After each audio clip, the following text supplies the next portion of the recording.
Muy buenas tardes, soy Sofía Ramírez y les doy la bienvenida a esta primera mesa de análisis del seminario en defensa de las autonomías y las instituciones. Es un gusto para mí poder presentar a quienes nos acompañan como ponentes el día de hoy, al licenciado Luis Raúl González Pérez y al maestro Alejandro Díaz Pérez, quienes nos hablarán, como bien lo dice el título de esta mesa, de la autonomía de las instituciones en materia de derechos humanos. Muchas gracias y que sean bienvenidos. Pues bueno, para justamente no perder más el tiempo y entrar a lo que venimos el día de hoy, pues voy a presentar a cada uno de ustedes antes de que empiecen a desarrollar cada una de sus participaciones. Y bueno, el licenciado Luis Raúl González Pérez es licenciado en Derecho por la UNAM. En 2005 fue elegido como director general del programa de agravios a periodistas de la Comisión Nacional de Derechos Humanos. En 2008 fue nombrado abogado general de la UNAM y de 2014 a 2019 ocupó el cargo de Ombudsman Nacional. Actualmente es coordinador del Programa Universitario de Derechos Humanos de esta misma universidad. El maestro Alejandro Díaz Pérez es licenciado en Derecho por la Universidad Michoacana de San Nicolás de Hidalgo, cuenta con un máster en Gobernanza y Derechos Humanos por la Universidad Autónoma de Madrid, es especialista en Derechos Humanos y máster en Derecho Constitucional por la Universidad de Castilla-La Mancha, España. Y aparte también es ex visitante profesional en la Corte Interamericana de Derechos Humanos. Pues sean bienvenidos y les parece si vamos iniciando con esta primera ronda de preguntas y respuestas en este primer bloque. Bueno, ya habíamos comentado con este primer orden de participación, abriría el licenciado Luis Raúl González. Y bueno, me gustaría iniciar un poco con esta parte de los antecedentes, ¿no? Que nos pudiera explicar qué es un organismo en materia de derechos humanos y por qué se crean en México, ¿no? Estas instituciones y cuáles serían sus principales funciones. Adelante, por favor. Sí, muchas gracias. Muy buenas tardes. Me da gusto saludarles a todas y todos ustedes. Saludo a Alejandro, que me da mucho gusto participar con él en esta mesa, un colega de investigaciones jurídicas, donde yo me inicié precisamente en mis tareas universitarias. Y saludo a Sofía, a Fabiola, a Grecia, y me da mucho gusto participar con jóvenes en estas tareas académicas. ¿Por qué surgen estos organismos protectores de derechos humanos? Su antecedente es muy remoto, lo denunciaré solamente, viene desde 1809 en Suecia, se conocen como el Ombudsman, aquí hemos acuñado el término Ombudsperson con una perspectiva de género, no porque sea una palabra inglesa, es una palabra sueca, pero un poco para evitar confusiones en la terminación. Y surgen en un principio para supervisar el buen funcionamiento de las administraciones públicas. Así surge el Ombudsperson sueco, se traslada en 1978 o lo retoma España, un poquito antes Portugal, con una característica que es la que hemos retomado en México, que no solamente es esa supervisión de la administración, sino que se conecta con lo fundamental, con el tema de defensa de la dignidad de las personas, es decir, los derechos fundamentales para, en el caso de España, en México, los derechos humanos, y que retoma ese modelo, estableciendo un modelo criollo, el Ombudsperson mexicano, porque no solamente basta que existan y se reconozcan los derechos humanos que nos pertenecen por el hecho de ser personas, sino que se requieren de garantías para hacerlos efectivos. La garantía tradicional son los medios que se ejercen a través de los tribunales. La institución clásica es el amparo, pero se buscó acercar a la población en general y sobre todo a la población en condiciones de mayor vulnerabilidad, un mecanismo más ágil, flexible, que pudiera, sin muchas formalidades, prevenir e investigar las posibles violaciones a derechos humanos, y así surge lo que se conoce como el sistema no jurisdiccional público de protección a los derechos humanos, que son los Ombudsperson nacional, y uno por cada entidad federativa, es decir, garantías para hacer efectivo el cumplimiento de los derechos. No basta que existan esos derechos, sino que las y los ciudadanos tengan esa accesibilidad de órganos, en este caso los organismos constitucionales autónomos de protección a los derechos, para que la población tenga un recurso, tenga a quién acudir para hacer efectivos esos derechos. Es como surge en México esa figura, con una característica que tienen. Se van adaptando al contexto de cada país. Doy un ejemplo de que en México, por ejemplo, el aporte en sus orígenes, gracias al impulso de Jorge Carpizo y el maestro Fix Zamudio, conformaron lo que se denominó un Consejo Ciudadano, que busca, como su nombre lo dice, asesorar, aconsejar a la autoridad unipersonal que representa la institución del Ombudsperson en México y que busca conocer de las acciones o omisiones de las autoridades que violentan derechos humanos. Es decir, el Ombudsperson va a encargarse de investigar cuando un servidor público excede los límites de su actuación, incurriendo en la vulneración de derechos de las personas. ¿Por qué la importancia de estas instituciones? Por sus características, repito, de imparcialidad, flexibilidad, sin muchos formalismos, de accesibilidad y sobre todo que si bien no tienen un impacto coercitivo sus resoluciones o no tienen una fuerza coercitiva, la fuerza moral que deberían de tener y deben de tener los organismos autónomos de protección a derechos humanos debe ser la fuerza para que sus resoluciones se acepten y se cumplan.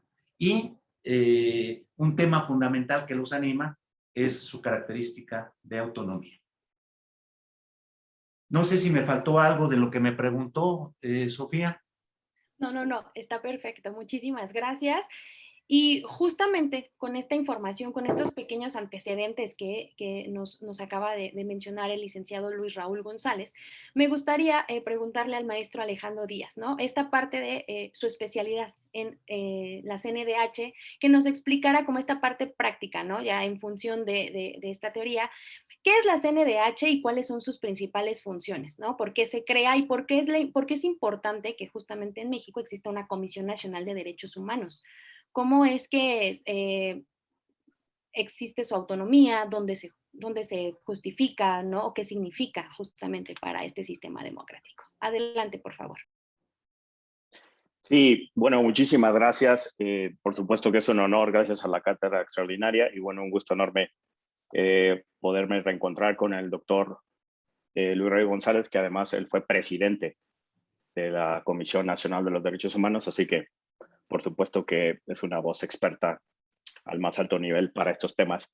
Pero bueno, a ver, evidentemente hay que partir de la justificación normativa, ¿no? Ya bien explicó el doctor Luis Raúl que las comisiones tienen un sentido, las instituciones de derechos humanos tienen una historia, un porqué social, contextual, histórico, ¿no? De por qué este tipo de instituciones son importantes, digamos, en términos democráticos, ¿no? En términos al menos simbólicos, socialmente tienen una importancia, ¿no? Pero bueno, por supuesto que, digamos que en México, la protección, digamos, o la conformación de un sistema o la intención de proponer un sistema de protección de derechos humanos, un sistema no judicial o no jurisdiccional, fue elevado, digamos, a rango constitucional en enero del 92, ¿no? Con un decreto que adicionó al artículo 102 de la Constitución un apartado B, ¿no? Entonces, la justificación normativa básica central es constitucional, ¿no? Es un sistema que está protegido, que está reglamentado, digamos, que está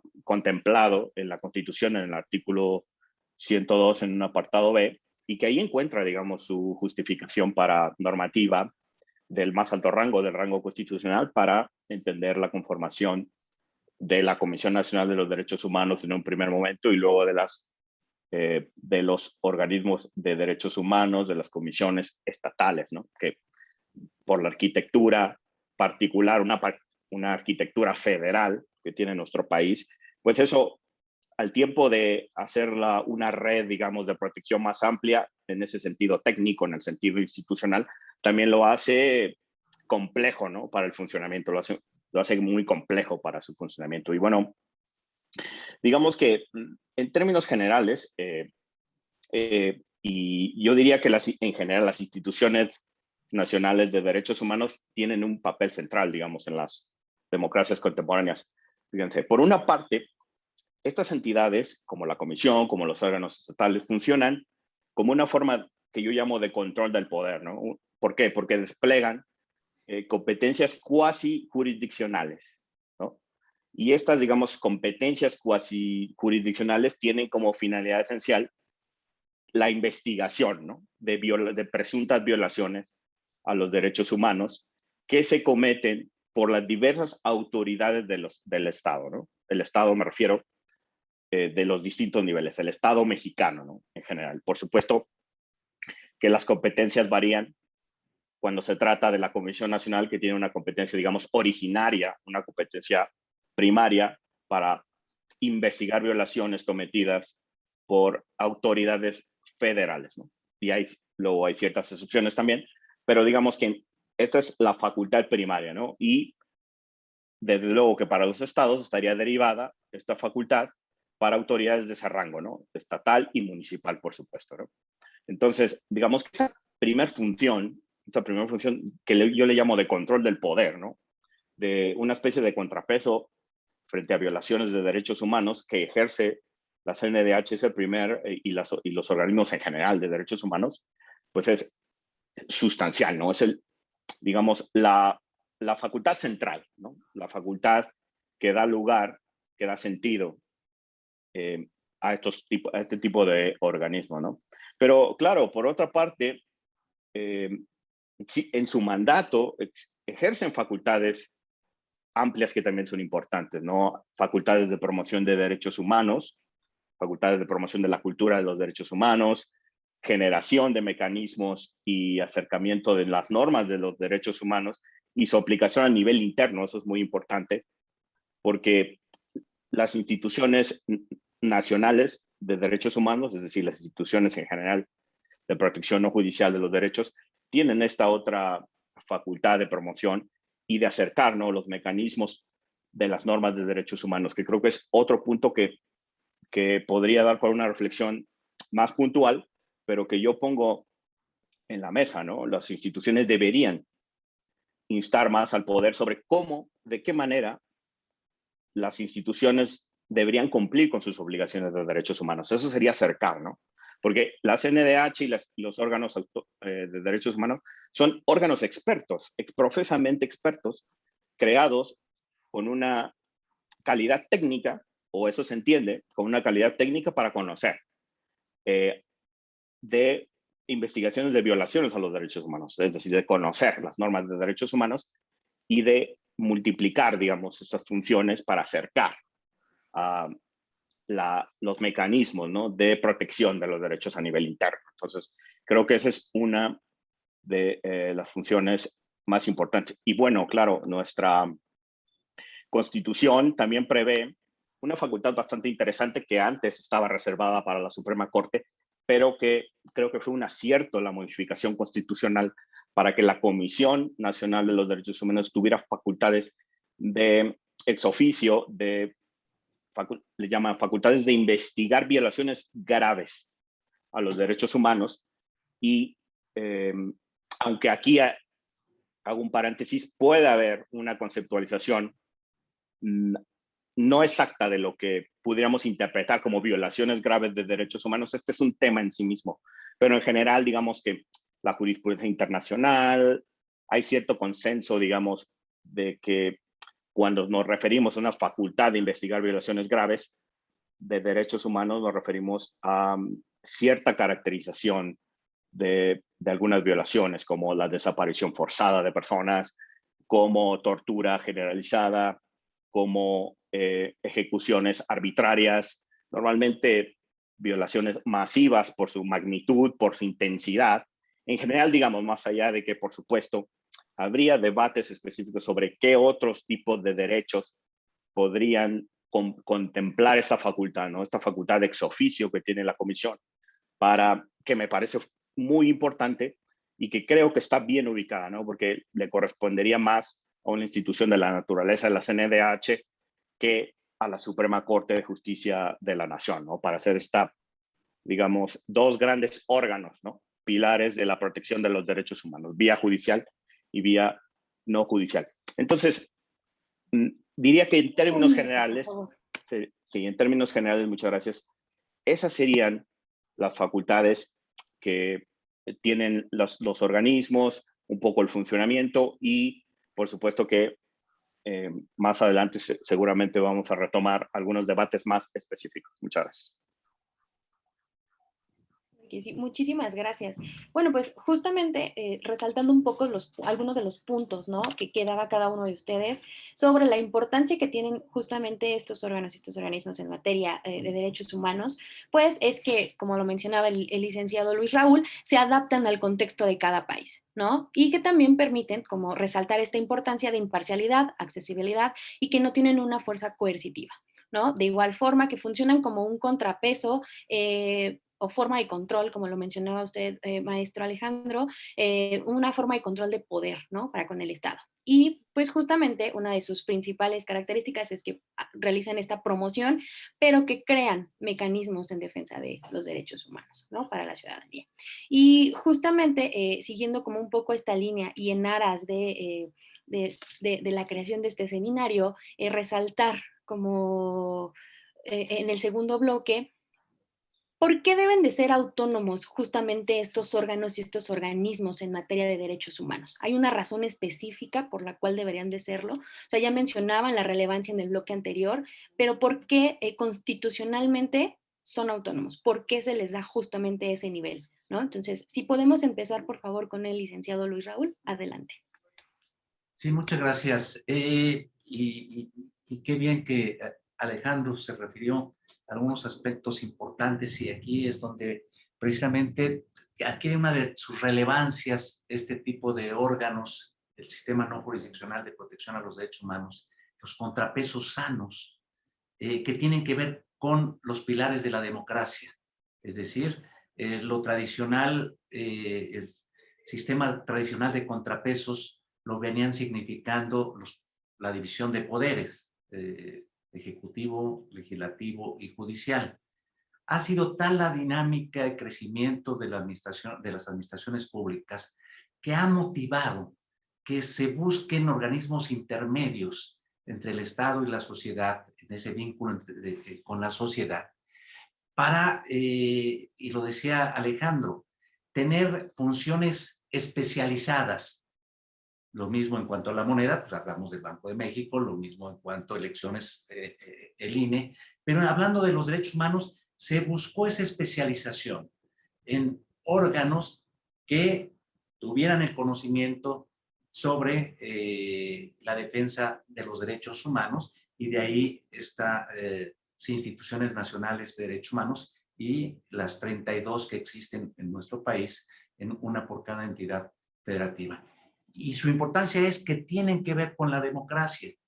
Y estos organismos que se construyen requieren precisamente ser un contrapeso en el tema de derechos humanos, un observante de lo que son las actuaciones de los servidores públicos, de las autoridades, para, por un lado, prevenir como parte de su función, pero por otra, corregir. ¿Y por qué requieren ser autónomos? Para que no dependan de los órganos a los cuales va a observar. Es decir, se convierte en un contrapeso sano. Estos organismos de ninguna manera significan confrontación. No deben ser confrontativos, ¿sí?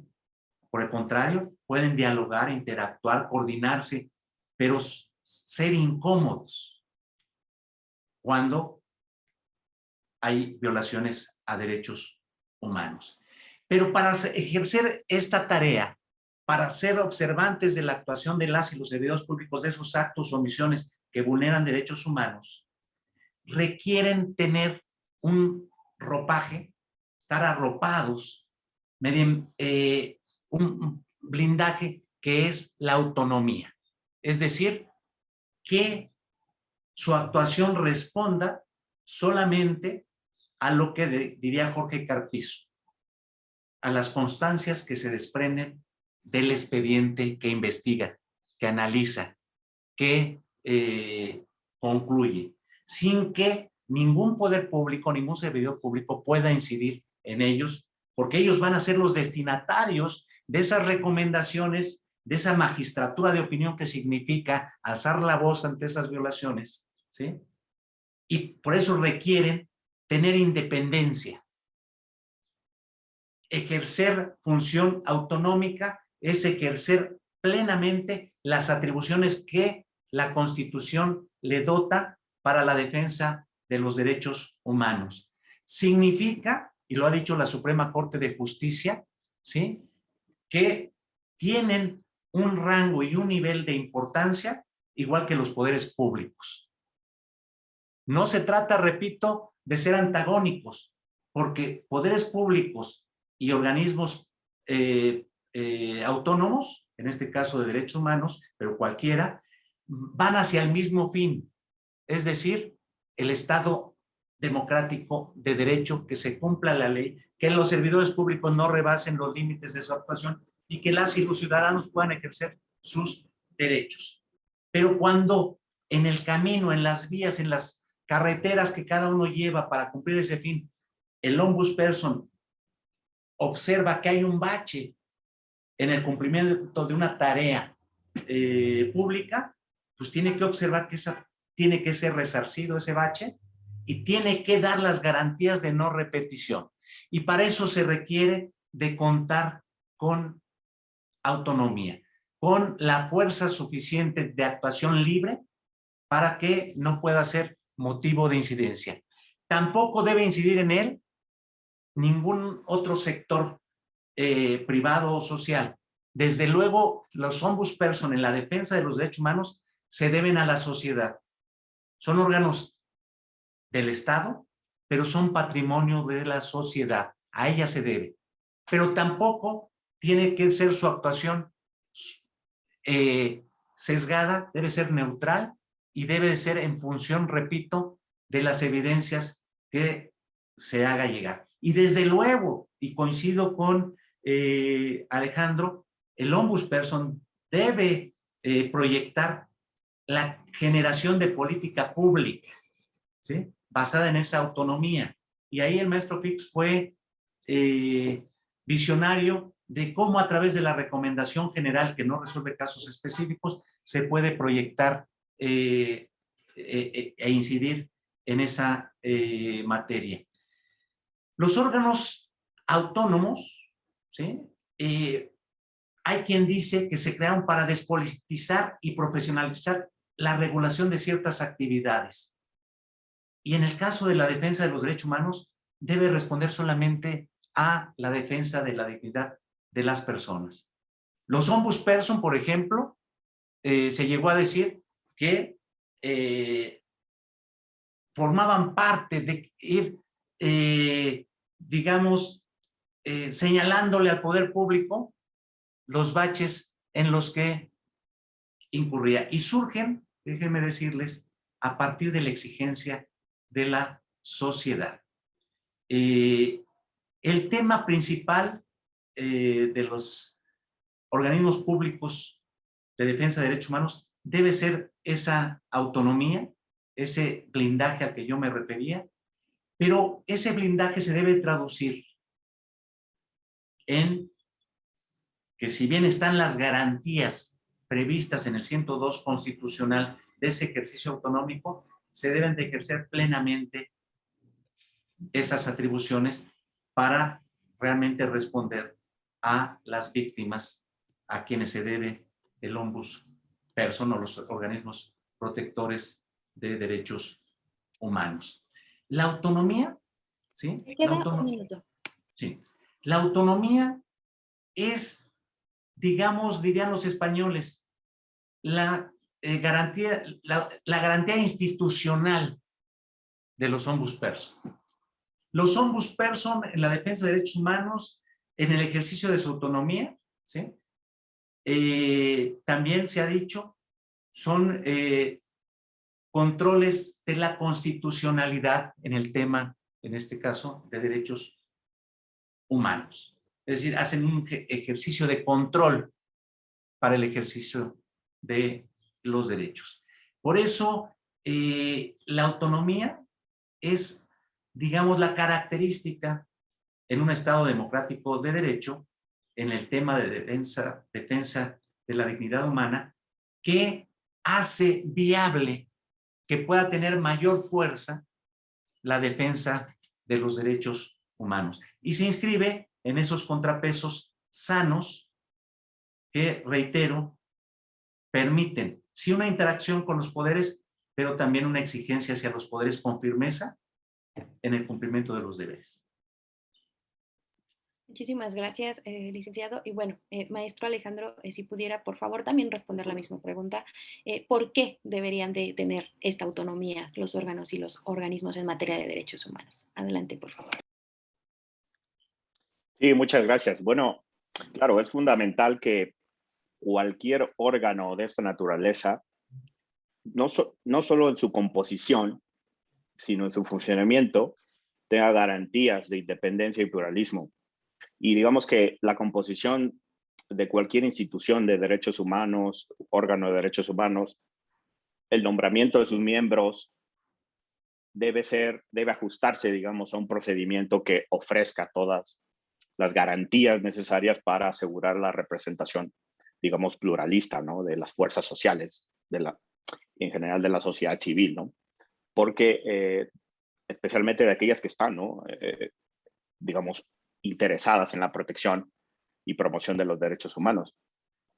Y digamos que estas garantías, esta necesidad de generar garantías de independencia tiene que ver no solo con lo que acertadamente mencionó el doctor Luis Raúl, que es frente a quienes está emitiendo sus determinaciones, ¿no? Porque al final las comisiones emiten decisiones de fondo donde se pronuncia sobre violaciones de derechos humanos que cometen autoridades, y estas autoridades en relación con esos órganos debe existir una independencia, pero no solo por eso, sino también debe garantizar que esa independencia sea de otro tipo de influencias que en democracia pueden pasar. Hay influencias de grupos fácticos, de grupos empresariales, de grupos de poder, etcétera. Cualquier tipo de grupo, no solo de, por supuesto, de instituciones de gobierno, sino también de otro tipo de influencias que pudieran minar la independencia de los órganos de derechos humanos. Entonces, por supuesto que la garantía de independencia de estos órganos es la piedra angular de cualquier funcionamiento de esta institución.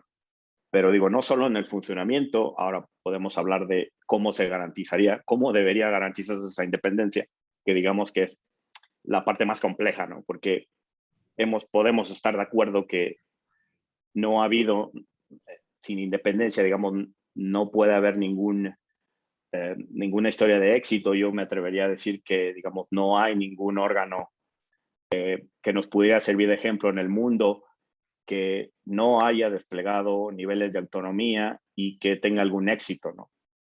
En ninguna parte del mundo podemos analizar comparadamente el funcionamiento de instituciones a nivel de este tipo, como la Comisión Nacional de los Derechos Humanos en España, en Uruguay, en Costa Rica, en Venezuela. Vean también ese ejemplo, como si no se garantiza, pero orgánicamente, no solo normativamente, sino orgánicamente y en la práctica, que estas instituciones tengan independencia, se corre riesgo de captura, ¿no?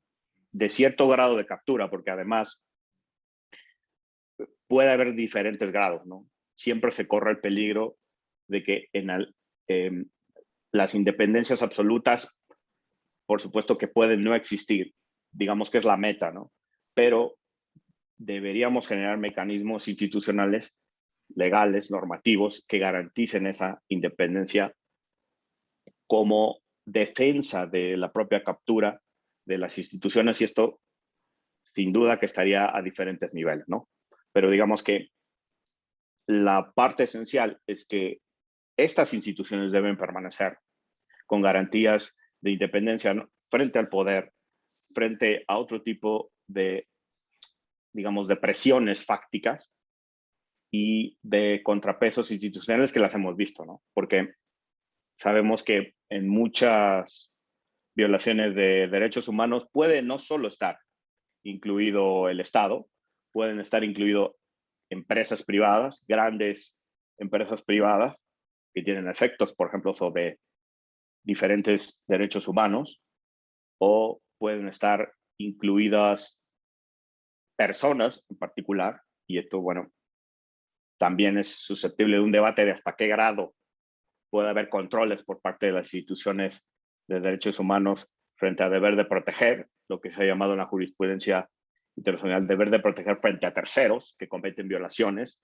y que el Estado pudiera estar en esa posición de protección. Es interesante. Entonces yo diría que esa independencia también frente a poderes fácticos, ¿no?, frente a poderes que pudieran de alguna manera intentar por mecanismos más sofisticados, menos sofisticados, etcétera, más frontales, menos frontales, pero con intenciones de poder en algún grado capturar, digamos, el funcionamiento de o alguna decisión en específico de estos órganos de derechos humanos. Yo diría eso. Muchas gracias. Muchísimas gracias a ambos.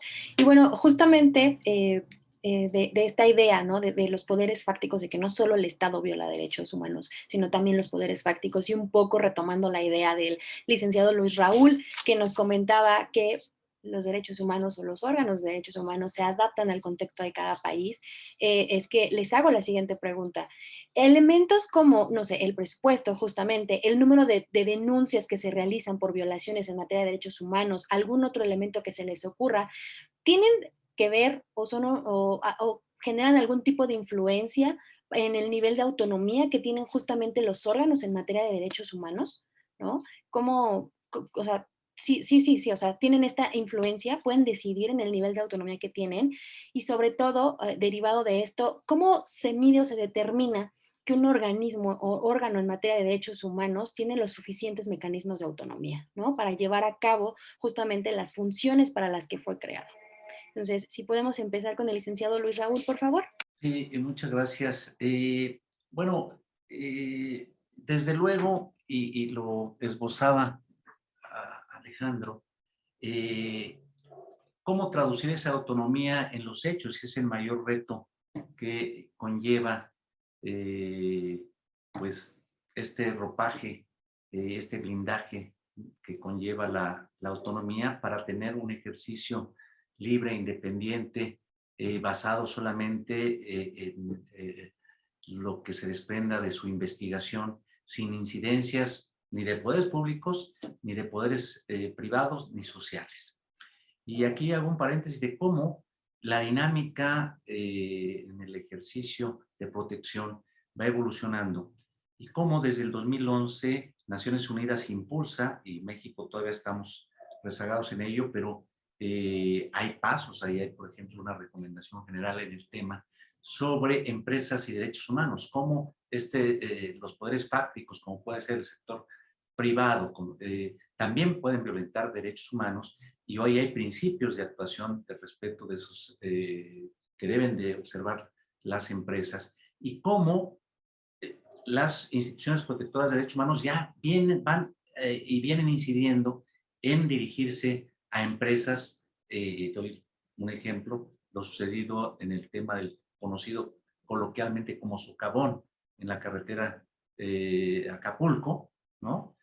Y ahí hay pronunciamientos dirigidos con contenidos hacia la empresa, temas que tienen que ver con corrupción y derechos humanos que le tocan a, y ya ha venido afrontando el ombudsperson, pero retomo lo que se buscaba. Entonces, el tema es cómo traducir este ejercicio autonómico y desde luego, pues esta autonomía significa eso, que nada ni nadie pueda incidir que no sea basado en las pruebas y evidencias que tenga la institución.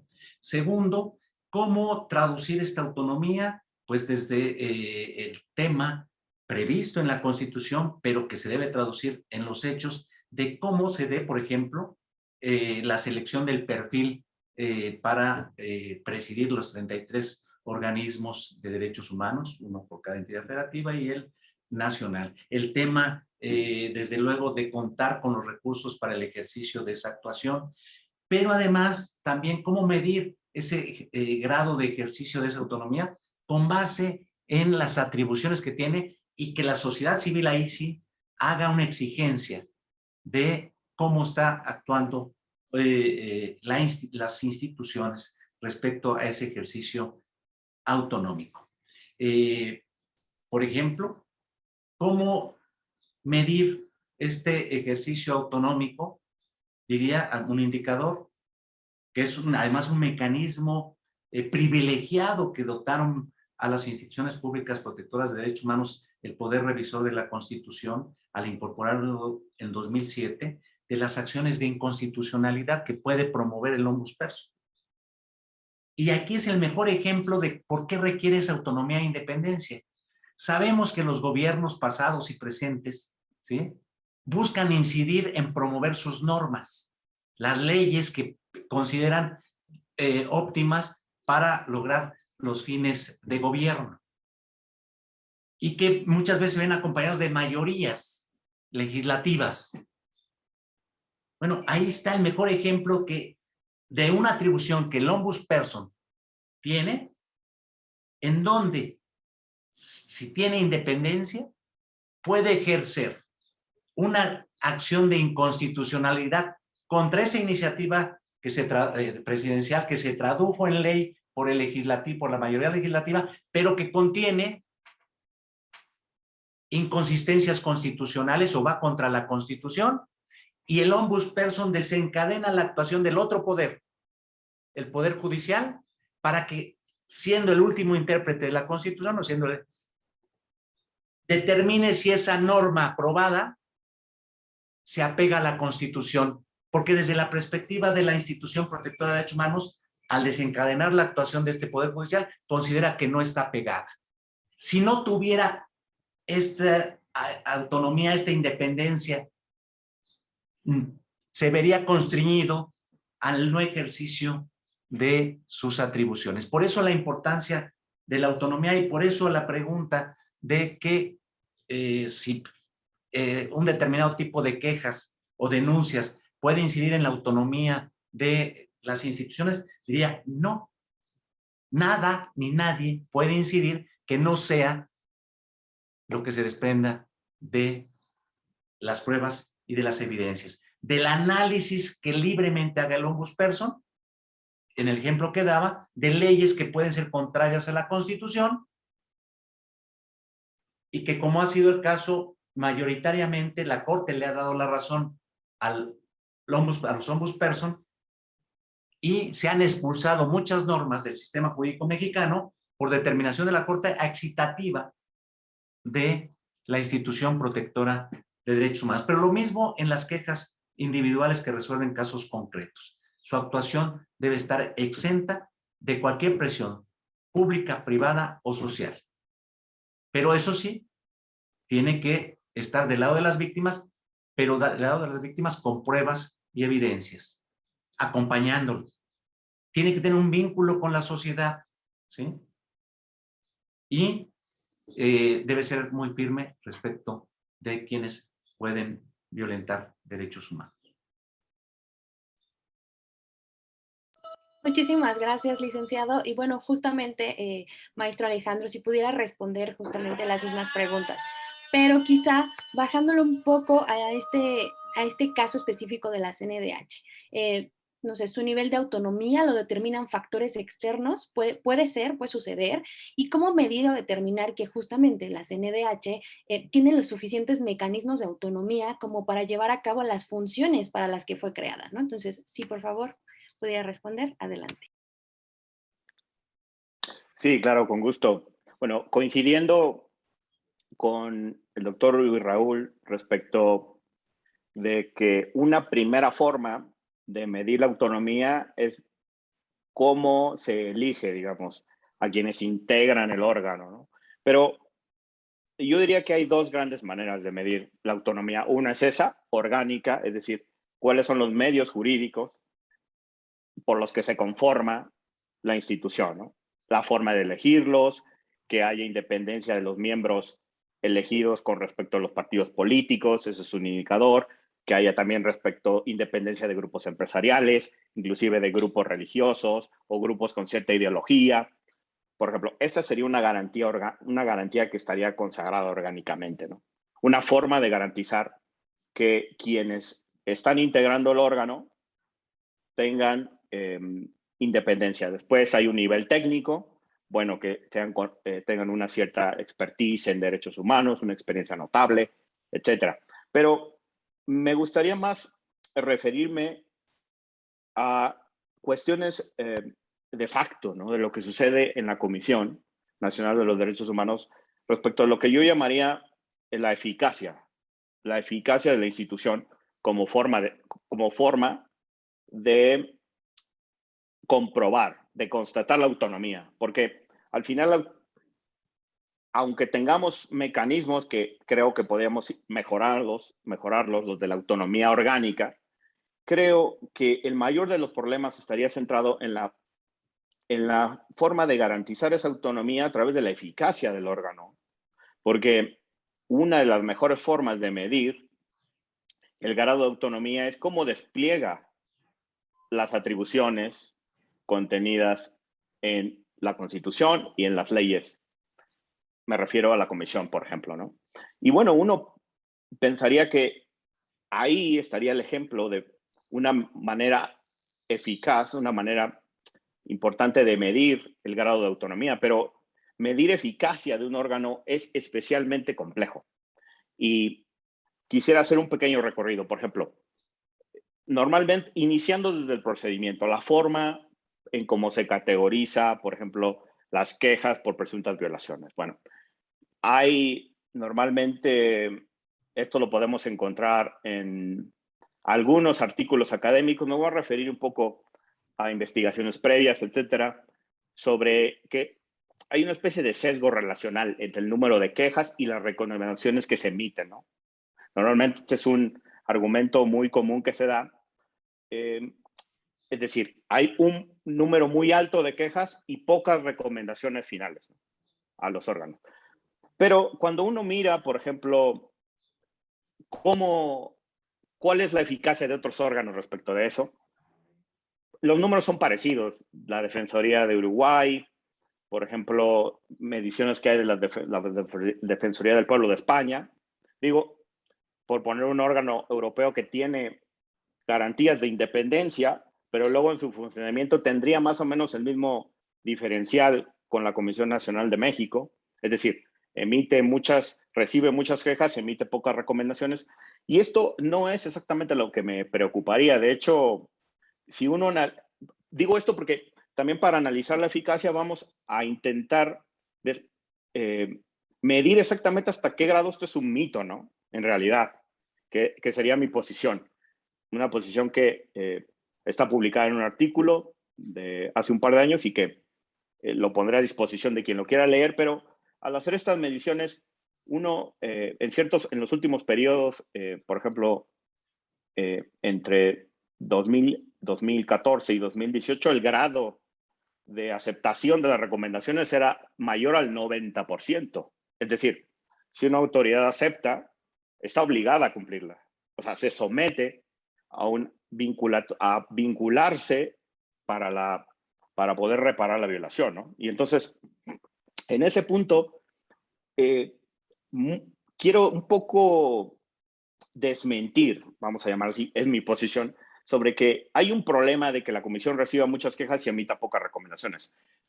No creo que ese sea el principal problema. De hecho, es hasta cierto punto normal en un órgano que recibe cientos de quejas todos los días. El problema está en la forma en cómo llegamos a ese punto de recomendación, ¿no? Y qué efectos tiene esa recomendación en la modificación de políticas públicas, de leyes, de normas. Ya lo adelantaba también el doctor Luis Raúl. Bueno, cómo cambia el sistema para bien, ¿no? Cómo protege, digamos, de manera práctica. Entonces, Pero luego, claro, también necesitamos eliminar, por ejemplo, o más bien articular mayores controles externos, ¿no? Y esto tiene que ver con plena autonomía de gestión y presupuestaria, ¿no? Porque sí tiene que ver, digamos, el presupuesto en esto. También hay una especie de posición eh, generalizada sobre que el dinero, el presupuesto que tiene la Comisión Nacional de los Derechos Humanos es uno de los más amplios del continente. Inclusive hay algunas investigaciones comparadas que se posicionan por mencionar que es el órgano con más presupuesto en el mundo o uno de los tres con mayor presupuesto en el mundo y que podría no necesariamente haber satisfecho, ¿no?, las necesidades de un país como México, pero digamos adoptar una posición de el presupuesto en sí mismo, digamos el grado de presupuesto en sí mismo no es un indicador de autonomía, es decir, ¿por qué? Porque de facto todos los derechos necesitan dinero, necesitan presupuesto para garantizarse. Entonces, y además progresivamente, y yo creo que el presupuesto, en vez de intentar recortar, por ejemplo, los presupuestos de la Comisión, en mi opinión, deberían progresivamente hacerse más altos. El tema es que, por ejemplo, medidas de austeridad que no tengan, que sean en abstracto y que no tengan ningún tipo de sentido, si no es para ampliar el mandato, ampliar las atribuciones, para hacerlas más fuertes, en la práctica no tendría tampoco sentido. Es decir, el solo hecho de ahorrarnos, digamos, el dinero en una institución, si no tiene resultados, no garantiza entonces que el órgano esté funcionando de manera adecuada, ¿no? Y luego también habría que entender que el problema, creo, no estaría en la vinculatoriedad de las resoluciones de la CNDH, que mucho se ha dicho de esto, sino en cómo hacemos garante la supervisión del cumplimiento de las medidas, ¿no? ¿Cómo hacemos que las autoridades del Estado cumplan con esas recomendaciones? Y aquí sí, la CNDH podría desplegar algunas facultades adicionales que creo que no están prohibidas por su propio reglamento y por la ley. Y evitar, por ejemplo, también intentar eliminar algunas prácticas administrativas que podrían ser nocivas. Eso ya es una identificación administrativa. Autocensura, formas de calificar, forma del razonamiento de los derechos, que también emite las formas de reparación para las víctimas, si se están utilizando los estándares más altos de derechos humanos en la emisión de las Un recomendaciones, minuto, por favor. etcétera. Entonces, todo este conjunto de cosas que en realidad daría para un seminario en sí mismo, que sería interesantísimo analizar cada uno de los momentos del procedimiento ante la Comisión Nacional de los Derechos Humanos, son importantes para entender el grado, para intentar medir el grado de independencia y eficacia de un órgano, ¿no? Porque al final, eh, lo que quiero transmitirles es que un órgano garantiza su independencia, se hace fuerte en un sistema democrático por la calidad de sus decisiones, por la forma en cómo protege a las víctimas de las violaciones de derechos humanos. Ahí se encuentra la respuesta de la legitimación de un órgano. Muchas gracias. Muchísimas gracias a ambos por sus respuestas. Y bueno, justamente en algún comentario que realizaban ambos, ¿no? En mayor o menor medida sobre cómo garantizar justamente esta autonomía, ¿no? A través de la eficacia o de la eficiencia de su trabajo de cada uno de los órganos.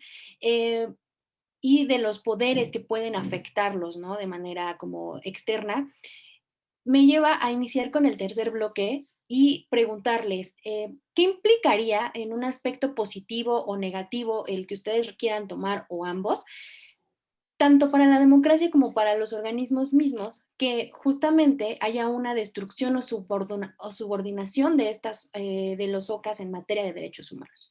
¿Qué significaría, no? Tanto para los órganos como justamente para la defensa de los derechos humanos en general. Y sí, justamente esta violación de la autonomía, por así llamarla, a las instituciones que defienden y promueven los derechos humanos, constituiría también o se estaría hablando de una violación a los derechos humanos de la ciudadanía. Entonces, si podemos empezar, por favor, licenciado Luis Raúl. Sí, muchas gracias. Eh, Déjenme comentar, antes de entrar a la pregunta, y sí, a mí me gustaría, Alejandro, si me hace llegar su artículo, lo leería con mucho interés, coincidiendo con mucho de lo que dijo, que efectivamente, y déjenme hacer una alusión al respecto, es engañoso tratar de, como lo dijo bien Alejandro, establecer como un indicador solamente para medir la funcionalidad de una institución, la correlación de número de quejas, cerca de 30,000 quejas anuales, si no me equivoco, hasta 45,000 lo ha habido, frente al número de recomendaciones. Como en materia penal, en materia de derechos humanos o en materia de garantías del ejercicio que hace el ombudsperson, debe ser la última ratio, y sobre todo en casos emblemáticos, casos sensibles, casos... la medición se puede hacer con otros factores para medir, coincido, no solamente lo orgánico en términos de selección, presupuestos, perfiles, sino en función de desempeños. Y ejemplo de ello es que cerca del 55% de asuntos presentados a la institución se resuelven durante el procedimiento vía conciliación, que es un mecanismo que la ley establece para hacer más ágil el procedimiento. Y doy ejemplo, muchas de las intervenciones de gestión inmediata, vamos a llamar, en términos de lo que los ombudsperson pueden realizar cuando no le surten una receta a una persona. Pues ahí se resolvían porque había incluso médicos del IMSS y del ISSSTE en la institución para hacer... Entonces, y son resueltos durante el proceso, no requieren esperar a una recomendación. Los que se quedan sin materia. Doy un ejemplo de las acciones de inconstitucionalidad a las que me refería. Había gobiernos estatales que cuando veían que se interponía la acción, legislaban nuevamente para corregir, porque estaban ciertos de que les iba a dar el revés. Es decir, ahí hay otras formas de medición. O, por ejemplo, el Atlas de igualdad que mejor se ha construido en México, lo hizo CNDH con la Facultad de Filosofía y Letras en su carrera de Geografía, ¿no? Hay un estudio que te permite focalizar para la toma de decisiones, que no es una recomendación. Entonces hay otros factores, otras formas de medición, están por los propios pares anclados en la ONU a través de la evaluación de los ombudsperson cada año. Pero voy a algo muy importante. Necesitamos concientización de los poderes públicos. Necesitamos que introyecten realmente un real convencimiento. Y voy a decir, yo no comparto la idea de quien se ha pronunciado por hacer vinculatorias las recomendaciones de la CNDH o de los organismos públicos, porque la desnaturalizaría a la institución y le crearía formalidades jurídicas. Pero mi comentario va en función de lo siguiente, déjenme decirles.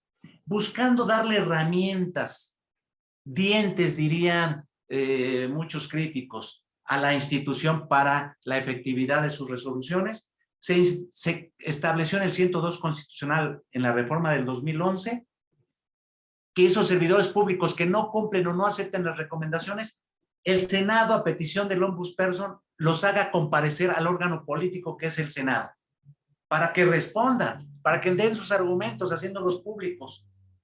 ¿Qué ha sucedido? La politización de eso que parecía adecuado, dependiendo del servidor público al partido, a qué partido pertenece, vendrá la defensa correspondiente en ese órgano.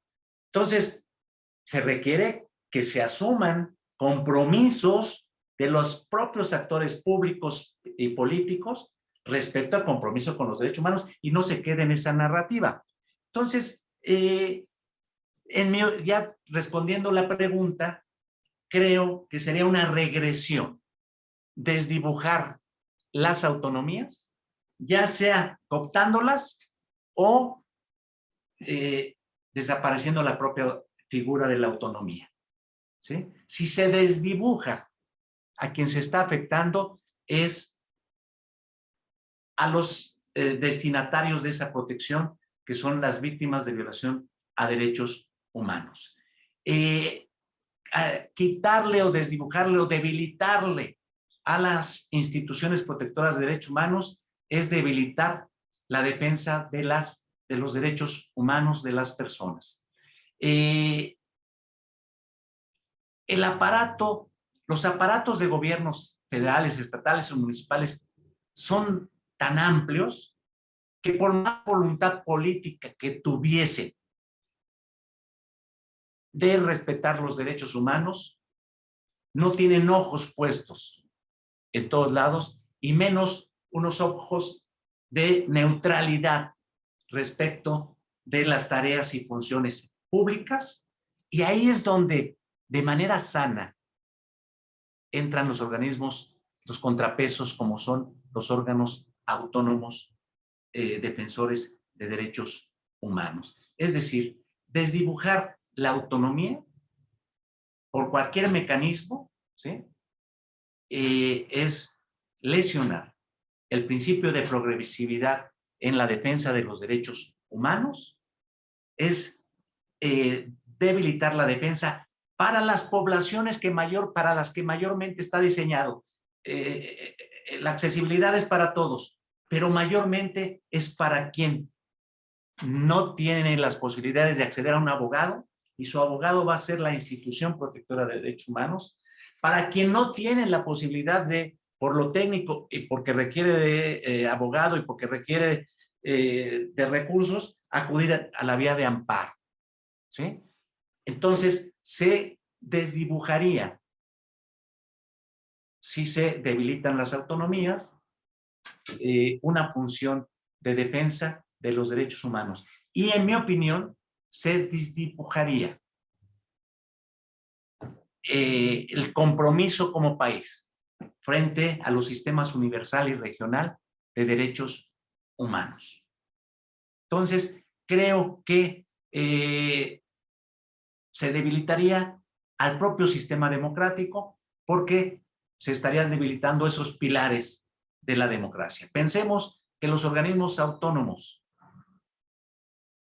responden a una especialización, pero también responden a que su finalidad surge también del deterioro de la confianza en los gobiernos, en las distintas tareas. ¿Por qué surge el Banco de México? Para que no hubiera la tentación de una política gubernamental, digamos, incidiendo en una política que debe responder a otros factores con características muy especializadas. ¿Por qué surgió el INE? Y surgieron el INE como la Comisión Nacional de Exigencias Sociales. ¿Por qué? Porque había desconfianza. Bueno, más bien los gobiernos, en los tres niveles de gobierno, deberían aprovecharse de esa neutralidad para un minuto, por favor.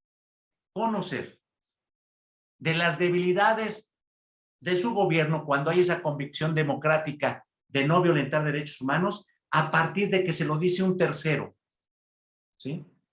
Que obliga a este tercero, que es los ombudsperson, a tener solidez en sus pronunciamientos, a estar documentando adecuadamente las violaciones a derechos humanos, a poner los estándares, como nos obliga el artículo primero a todos los servidores públicos, de derechos humanos. Y efectivamente,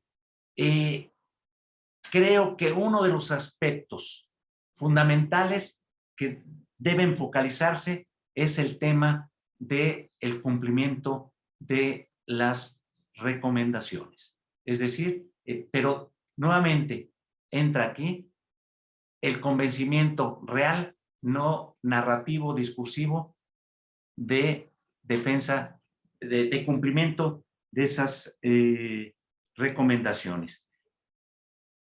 Hasta ahí. Gracias. Muchísimas gracias y bueno, le cedo la palabra al maestro Alejandro, por favor.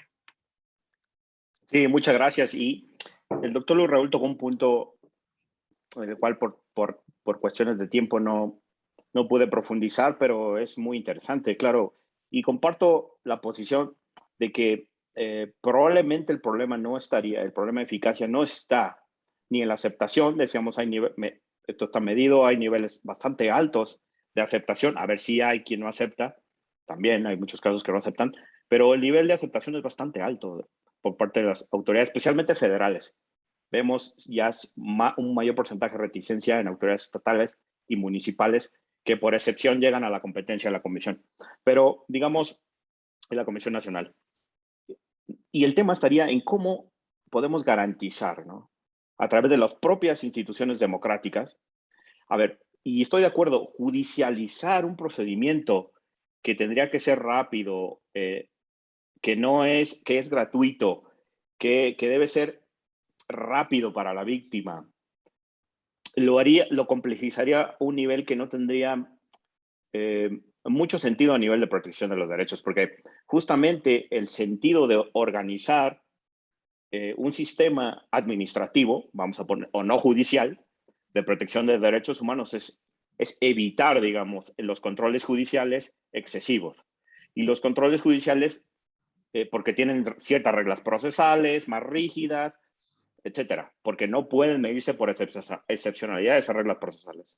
Pero efectivamente, una de las cuestiones que creo que deberían aprovecharse más es esa facultad que tiene el presidente o presidenta de la comisión para poder activar en caso de no aceptación de una recomendación, pedir al Senado que comparezca eh, el funcionario o funcionaria en turno y que explique los motivos de su negativa. Pero, ojo, creo que puede no bastar solo con eso. Necesitamos formas, inclusive de control parlamentario. Insisto, no hace falta desnaturalizar el sistema para judicializarlo. Que pudiera ser una última medida, que existiera una especie de recurso efectivo solo para las víctimas, sin que esto implique análisis de procedimiento de la comisión, sino simplemente una forma como de ejecución, que pudiera ser interesante un recurso de ejecución, un recurso donde se pueda ejecutar para la víctima, siempre y cuando lo considere, en el caso extremo de no cumplimiento de una recomendación. Pero bueno, esto al final también es debatible, porque la propia comisión tiene sus mecanismos de supervisión de cumplimiento. Pero en el caso insisto, en que entre menos judicialicemos eso es mejor, pero puede haber controles parlamentarios de sanción. Hay muchas democracias que ejercen controles desde los órganos democráticos, desde el Parlamento, desde los congresos, para castigar este tipo de cuestiones. Debe haber mayores controles parlamentarios a la no aceptación de las recomendaciones. Necesitamos idear mecanismos. Y en esta parte sí creo que podría hacerse modificaciones legales, por lo menos más fuertes, por ese lado. Y bueno, y claro, respondiendo a la pregunta, es de especial preocupación cuando un órgano de derechos humanos no garantiza su independencia y es capturada o o empieza a dar visos de tomar decisiones contrarias a la naturaleza del órgano. Y permítame el ejemplo. Este es un espacio universitario, un espacio universal, que debemos decirlo las cosas tal cual, pero muy recientemente la comisión, la presidenta de la Comisión Nacional, y pongo este caso para ejemplificar cómo la línea es delgada, ¿no?, de la autonomía, emitió un pronunciamiento donde pide adoptar medidas para incluir en un mecanismo de protección, un mecanismo federal con presupuesto del mecanismo de protección a periodistas de la CEGOP, a la directora de Notimex, es decir, a una funcionaria pública.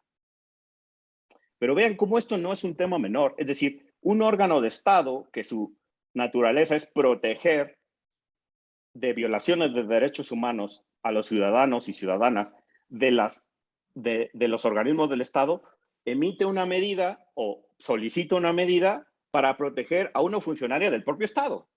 para que se le incluya en un mecanismo del propio Estado. Es decir, el órgano para el que hemos depositado la confianza de todas estas décadas emite una resolución para proteger a las propias autoridades del Estado, ¿no? Esto puede resultar especialmente paradójico, ¿no? No es el primer caso en el mundo, pero llama bastante la atención que un órgano de derechos humanos proteja autoridades del Estado por violaciones cometidas, que se le cometen a altos funcionarios, porque no estamos hablando de ciudadanos en el ejercicio de libertad de expresión, no, sino en el ejercicio de su cargo público, que quieren ser protegidas por parte de los propios órganos del Estado. Esto, permítame la palabra, de verdad sí nos debería preocupar este tipo de actuaciones recientes, porque creo que nos pudiera empezar a preocupar, creo que esto sí lo deberíamos tomar con seriedad, la forma en cómo actualmente la Comisión está emitiendo pronunciamientos ya no para proteger a los ciudadanos, sino para proteger al poder mismo. Y esto es una erosión, en mi opinión, una erosión que no deberíamos pasar desapercibido y que me gustaría en ese espacio, justo aprovechando esta pregunta, porque va a impactar socialmente bastante, ¿no? Porque puede impactar si se sigue esta dinámica de que puede fracturar, digamos, la independencia, ¿no? Gracias. Muchísimas gracias a ambos por sus respuestas. Y bueno, justamente en aras de seguir y de ya empezar como con la conclusión de esta mesa, ¿no? De seguir los comentarios que acaban de realizar, resalto el del licenciado Luis Raúl, ¿no? Y que es justamente uno de los ejes centrales por los cuales se realizó este seminario, que es justamente, ¿no? Que estos órganos, ¿no? Institucionales se crean debido, pues, a que ¿cómo lo dijo? Se crean debido al deterioro de la desconfianza que existe en los gobiernos, ¿no? Y rescatando un poco la última parte de la presentación del maestro Alejandro, ¿no? Les quiero preguntar lo siguiente. ¿Hay acciones, ¿no? que puedan emprenderse desde la ciudadanía o algunas otras entidades para salvaguardar las autonomías de estas instituciones, ¿no? ¿Cómo podemos protegerlas ante justamente poderes públicos, poderes fácticos, como mencionaban, ¿no? o poderes externos que quieran como restarle esta autonomía, ¿no? ¿Cómo podemos apoyar, ¿no? tanto ciudadanos como personas que trabajan dentro de estas instituciones o algunas otras entidades educativas, ¿no? Entonces, si pudiéramos empezar, licenciado Luis Raúl, por favor. Sí, bueno, el empoderamiento ciudadano se da a partir del conocimiento que tenga de sus derechos y de la exigencia de esos derechos. Una parte importante, y lo puedo decir desde la experiencia que tuve, es el fortalecimiento de las organizaciones de la sociedad civil. O sea, creo que las organizaciones han venido jugaron un papel relevante en la exigencia de esos derechos, en los pronunciamientos, eran voz activa y creo que debemos coadyuvar para que sigan alzando la voz respecto de buscar pues, el ejercicio de estos organismos autónomos y en el ejercicio de esas facultades y atribuciones. La sociedad civil juega un papel fundamental. La educación y la academia juegan otro papel fundamental. No es ajeno que desde instituciones como la UNAM se han venido impulsando este tipo de organizaciones de la mano de la sociedad civil, nada menos en investigaciones jurídicas hay observatorios de derechos humanos que están atentos al precisamente a esa exigencia de buscar que sean efectivos. Y por eso creo que el reto y el desafío para la subsistencia autonómica, formal y material de los organismos es que los sectores, tanto en academia como en el sector privado, como en el sector social, sigamos exigiendo una actuación de debida diligencia de los organismos, ¿sí? Desde luego, como todo organismo, siempre serán perfectibles, pero en sí mismos, el contar con estos organismos es básico para las democracias. Una sociedad civil empoderada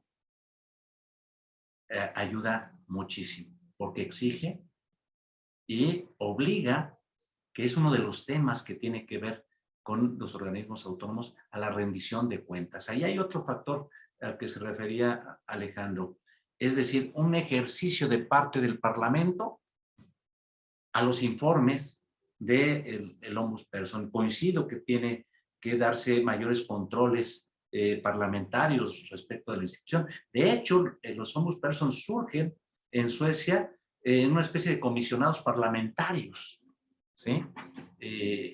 Y así se trasladan a varios países. Eran delegados del Parlamento en esos contrapesos respecto de la administración. Entonces, el Parlamento, que es de donde surge la designación de los ombudsperson, ahí hay otro factor importante, cómo fortalecer esos mecanismos de designación con una mayor participación, pero efectiva, y cuando digo efectiva, de la sociedad civil, es que se atiendan las propuestas y sugerencias por los parlamentarios de lo que está opinando la sociedad civil. Creo que ahí hay mecanismos también para pues buscar ese blindaje de la autonomía. Pero, repito, el tema también tiene que ver desde el perfil con el que se designe a las personas, ¿sí? Y la exigencia de cuentas en la rendición de cuentas en ese sentido. Los organismos, otro factor que puede incidir es las voces de los sistemas regional y universal y regional de los derechos humanos. Es decir,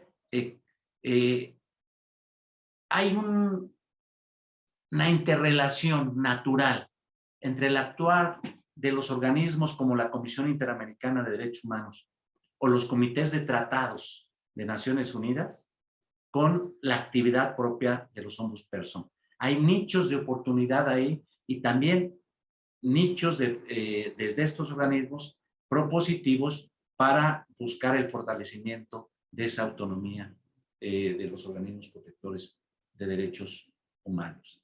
Yo soy un convencido de que le sirven más a los gobiernos, organismos autónomos como contrapesos, porque les abren los ojos sobre irregularidades que se pueden estar cometiendo en el desempeño de una función pública. El tema de la autonomía, por eso se vuelve fundamental.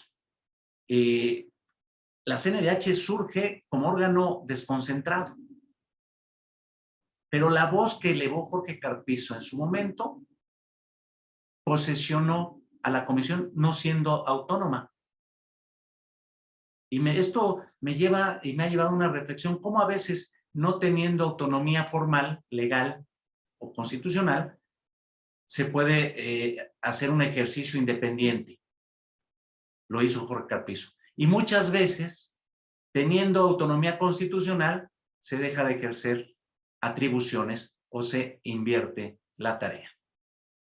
Por eso la importancia de que para un sistema democrático, pues debe haber instituciones fuertes.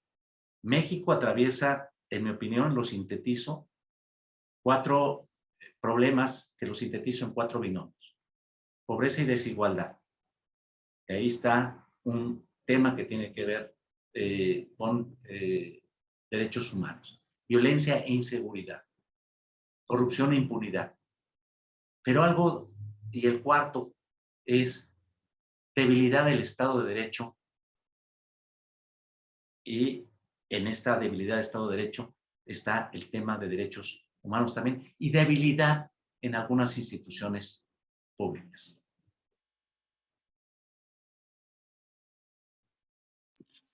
Muchísimas gracias, licenciado Luis Raúl. Y bueno, adelante, maestro, por favor. Sí, bueno, las relaciones con la sociedad civil, por supuesto que pueden ayudar a las instituciones de derechos humanos a garantizar su propia independencia y, de hecho, para garantizar el principio de pluralismo, ¿no? De inclusión a las diversas voces de defensa de derechos, ¿no? Especialmente, como se ha dicho, la vinculación con ONGs, con organismos sociales, con colectivos dedicados a la defensa de los derechos humanos o que persiguen especiales fines, pueden reforzar, digamos, la legitimidad pública de este tipo de instituciones, ¿no? Inclusive pueden mejorar los niveles de eficacia frente a las numerosas problemáticas, pues, que pueden presentarse, ¿no? En temas de derechos humanos. Digamos, sobre este punto, el mejoramiento paulatino, el reforzamiento de las relaciones de la CNDH o en general de las instituciones de derechos humanos con la sociedad civil, digamos, no solo debería ser una cuestión de tipo formal o de tipo político, ¿no? Sino debería también incluir elementos más profundos, ¿no? Que insten la participación activa de las organizaciones dentro de la toma de decisiones de las propias comisiones. Y hay muchas formas de hacerlo. Una forma efectiva podría ser que los instrumentos más importantes de decisión, como las recomendaciones generales, que aquí ya se han mencionado, como los informes temáticos, que son muy importantes, los informes de situación de los derechos o los informes sobre qué está pasando en ciertas regiones del país, son muy importantes porque pueden ser resultado, digamos, de una amplia consulta con organizaciones de la sociedad civil y demás actores, academia, personas interesadas, ¿no?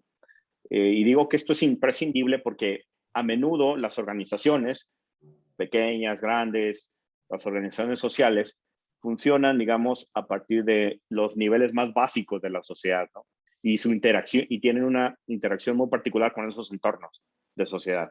Y por tanto, disponen de información a nivel local o comunitario que no es necesariamente fácil de conseguir para una institución nacional de derechos humanos. Entonces, ese acercamiento con instituciones que, digamos, en terreno están viviendo la situación es importante, esa información como parte de la vinculación con la sociedad, ¿no? Y por supuesto, una amplia participación de la sociedad civil reflejaría que están siendo valoradas, ¿no? Y las prioridades públicas en materia de derechos humanos se podrían construir bajo esos consensos sociales, ¿no? Y esa garantía de pluralismo, por supuesto que también deberían estrecharse los lazos con los colectivos de las víctimas existentes en el país, de graves violaciones de derechos humanos, de violencias de género, etcétera. Algunos de los problemas más complejos, digamos, actualmente en México. Y, y claro, es que se suele pensar que los órganos de derechos humanos tienen que adoptar una postura de imparcialidad entre las autoridades del Estado y las víctimas, ¿no? Pero, ojo, esto no debería ser confundido con una neutralidad absoluta, porque en caso de que los órganos de este tipo adopten características de neutralidad absoluta, podrían generar efectos contraproducentes en relación con las víctimas de violaciones de derechos humanos en el país. Entonces, recordar que al final la naturaleza de cada órgano, de este tipo de órganos, es mejorar el nivel de protección de los derechos humanos de las víctimas y funcionar como una forma efectiva de protección, ¿no? Y bueno, en general diría que esta sería la forma de reforzar. Por supuesto que hay otras formas de incluir a la sociedad civil. Hay ciertos debates sobre si podría generarse auditorías sociales del presupuesto, es decir, que organismos expertos de la sociedad civil auditen ciertos programas de la Comisión Nacional, etcétera. Esto es un debate interesante, pero puede haber o puede hacerse a través de controles parlamentarios, etcétera, pero todo enfocado en incluir en la toma de decisiones, digamos, de la Comisión y en general de los órganos de derechos humanos a la sociedad civil. Gracias. Muchísimas gracias a ambos por su participación en esta mesa del Seminario en Defensa de las Autonomías y las Instituciones. Y antes de pasar a una conclusión individual parte de cada uno, me gustaría resaltar 5 puntos que estuvieron desarrollando a lo largo de esta mesa y que me parece que son esenciales para la comprensión de la autonomía, ¿no?, institucional de estos órganos en materia de derechos humanos. El primero de ellos, pues, es justamente que surgen por la exigencia de la sociedad, ¿no? Lo mencionaba el licenciado Luis Raúl, que se crean debido al deterioro o en la confianza que se tienen en los gobiernos, ¿no? Que son una forma de control del poder del Estado, que sirven también como un contrapeso de este poder. Un tercero, que justamente se garantiza la autonomía de estos órganos debido a la eficacia de su trabajo, ¿no? O la forma en la que lo desarrollan internamente, que debe de existir justamente una concientización de los poderes públicos y, por supuesto, algo muy relevante y que seguramente se mencionará a lo largo de cada una de las mesas de este seminario, y tenemos una en específico, sobre la rendición de cuentas, ¿no? Entonces, muchísimas gracias a ambos y bueno, les cedo la palabra para que den una conclusión general o sobre lo comentado ya aquí o algún otro comentario adicional que quieran realizar. Entonces, si empezamos por el licenciado Luis Raúl, por favor. Muchas gracias. Seré muy breve, dado que el tiempo ha avanzado. Diré una conclusión muy concreta, tratando de pensar el futuro de los organismos autónomos y en particular, desde luego, los de derechos humanos. Y un primer elemento en la consideración para ver el futuro tendría que ver, uno, con lo que se ha señalado ahorita por Sofía. Dependerá ese futuro de la convicción de la importancia y utilidad por parte de los actores políticos como un elemento. Es decir, ahí tendrá que visualizarse, analizarse qué consideración se tiene sobre la importancia y utilidad de los organismos autónomos. Igualmente, qué tan fuerte es nuestro Estado de Derecho. Yo decía que vea una debilidad y de algunas instituciones. Y de los sistemas constitucionales permeables o rígidos. Es decir, formalmente tenemos un sistema rígido, dice la doctrina, para modificar las normas constitucionales. Pero en la realidad se traduce en un sistema muy flexible. A veces una reforma constitucional ha sido más fácil de modificar, siendo un órgano diferente al que modifica o elabora las leyes, que una norma ordinaria. Entonces, dependerá también qué tan fuerte, qué tanta fortaleza o debilidad tenga nuestro sistema parlamentario respecto de las mayorías y respecto a decisiones jurídico-fundamentales, como la división de poderes, y en este caso extendido a los órganos autónomos. Al ejercicio también dependerá de los recursos de control de la constitucionalidad. ¿Qué es esto? Digamos, es el ejercicio de los recursos jurídicos que tienen las personas legitimadas y los ciudadanos que tienen el amparo, ¿no? Y órganos legitimados para interponer acciones o controversias constitucionales, ¿sí? Dependerá también de un marco de respeto al disenso y a la construcción de un diálogo sí fuerte, vigoroso, desinhibido, no estigmatizante y no descalificatorio. Y dependerá también de la independencia y fortaleza de los poderes judiciales, federal y estatal. Dependerá de la fortaleza de los mecanismos de selección de las y los titulares de organismos públicos defensores humanos. Y del rol del que hablábamos, que juegue la sociedad civil. Es decir, ese futuro dependerá de varias circunstancias, ¿sí?, para fortalecer o debilitar a los organismos autónomos. Los poderes legislativos no están exentos de respetar los límites de su actuación en el respeto a los derechos humanos. Las mayorías, si bien mayorías, ¿sí?, pues tienen enfrente límites que deben ser los estándares en materia de derechos humanos y los órganos garantes. Esto no quiere decir que sean autárquicos los organismos autónomos. Tienen que rendir cuentas, desde luego. Tiene que darse, como sucede, los informes que deben rendir los organismos públicos autónomos. En el caso de los informes de la Comisión Nacional de Derechos Humanos y de los organismos locales, se deben rendir ante los tres poderes: ejecutivo, legislativo y judicial. Esta, que parece no importante, es el posicionamiento del ombudsperson anual sobre el estado de cosas que guarda el respeto a los derechos humanos. Y pocas veces nos detenemos en la importancia de este informe.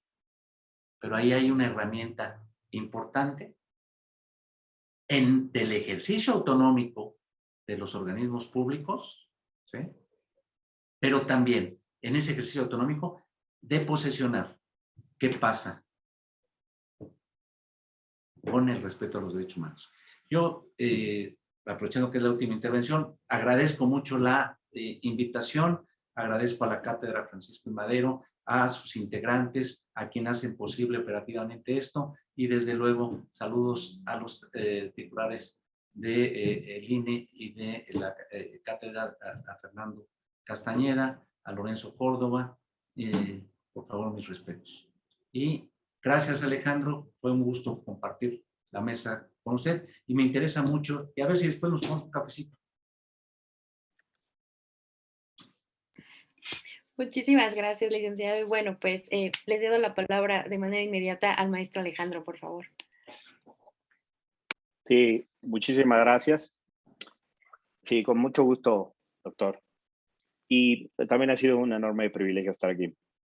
Y bueno, claro, veo con cierto pesar, digamos, también, y este es un mensaje que quiero dar, no solo en general a la comunidad jurídica, a las expertas, expertos, a la sociedad en general, porque hay una visión, digamos, infravalorada de los resultados que podrían dar los órganos de derechos humanos, la Comisión Nacional de los Derechos Humanos, las instituciones de derechos humanos de los estados. Y es importante en este punto señalar que yo creo que hay suficiente evidencia para pensar que se han convertido este tipo de instituciones en una parte muy importante de la actualidad democrática, de las sociedades contemporáneas, de las democracias contemporáneas. Y en la medida en que, creo, nos alejemos de los discursos que intentan erosionar o los esfuerzos que intentan erosionar la independencia, las facultades o las funciones de estos organismos, inclusive voces que llaman a desaparecerlas, porque digamos, hay que reconocer también que hay este tipo de voces, inclusive dentro de la propia comunidad jurídica, política, etcétera.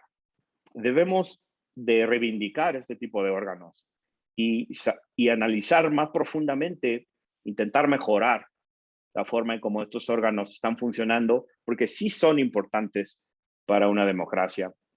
Y me gustaría justamente llegar a esta conclusión. La independencia, la autonomía de un órgano es fundamental para que dé los resultados esperados. Y parte de esa independencia, ya hemos dicho que no solo es desde un punto de vista orgánica, es decir, de cómo se llega, la forma, los procesos de elección de la titular o el titular, sino también del funcionamiento propiamente de la institución, ¿no? Y dejo algunas ideas. Aumentar los niveles de celeridad administrativa y procesal, apuntalar, por ejemplo, la cualificación del personal, que cada vez se convierta en un órgano más experto, más sensible, que acompañe a las víctimas, y eso también tiene que ver el aspecto técnico de cómo funcionan los derechos humanos, porque al final pues es una ciencia social, ¿no? También ver algunos aspectos de eliminar ciertas prácticas administrativas que pudieran estar afectando la independencia, como autocensura, como cercanía al poder, etcétera. También analizar la posibilidad de fortalecer los mecanismos de supervisión de cumplimiento de las recomendaciones, de las reparaciones que se emiten en las recomendaciones, robustecer también ese aspecto a nivel técnico, generar mejores formas de reparación integral, porque para potenciar justo ese cúmulo o esa proporción de recomendaciones que se emiten al final cada año, ¿no? Potenciarlas, si son fuertes, si tienen las medidas técnicas específicas de razonamiento de derechos, etcétera, de reparación, servirán mejor, o por lo menos podrían funcionar de mejor manera a la hora de reparar y de garantizar que no se repitan esos hechos. Por supuesto, también se pueden examinar algunas otras posibilidades. Hay evidencia comparada de organismos que tienen facultades para presentar iniciativas de ley en temas de derechos humanos. Podría analizarse esta posibilidad. También ver que se cumplan las observaciones que diversos órganos internacionales de derechos humanos, sobre todo comités de Naciones Unidas, han emitido sobre derechos específicos en el funcionamiento de las instituciones nacionales de derechos humanos. Eso es algo muy importante. Hay órganos específicos que han dotado de estándares específicos para que las instituciones de derechos humanos trabajen en sede interna. Entonces, esto es muy importante. Y bueno, por supuesto que también pensar en la vinculación con la sociedad civil, con las organizaciones de derechos humanos y con las víctimas. Trabajar de cerca en las decisiones que toma la comisión. Y bien, con esto, pues, agradecerle profundamente a la cátedra, a sus integrantes, al público, a las personas que nos están escuchando, y por supuesto, mi aprecio y un abrazo al doctor Luis Raúl González, y con gusto, ojalá nos veamos muy pronto también en otra oportunidad para reflexionar sobre estos temas de la democracia en México. Gracias. Muchísimas gracias a ambos por habernos acompañado en esta mesa en defensa de los derechos humanos del Seminario en Defensa de las Autonomías e Instituciones. Les agradezco a ambos de nueva cuenta al licenciado Luis Raúl González Pérez, coordinador del Programa Universitario de Derechos Humanos de la UNAM, y por supuesto al maestro Alejandro Díaz Pérez del Instituto de Investigaciones Jurídicas de la misma universidad. Muchas gracias a todo el público que nos estuvo acompañando a través de nuestras diferentes plataformas.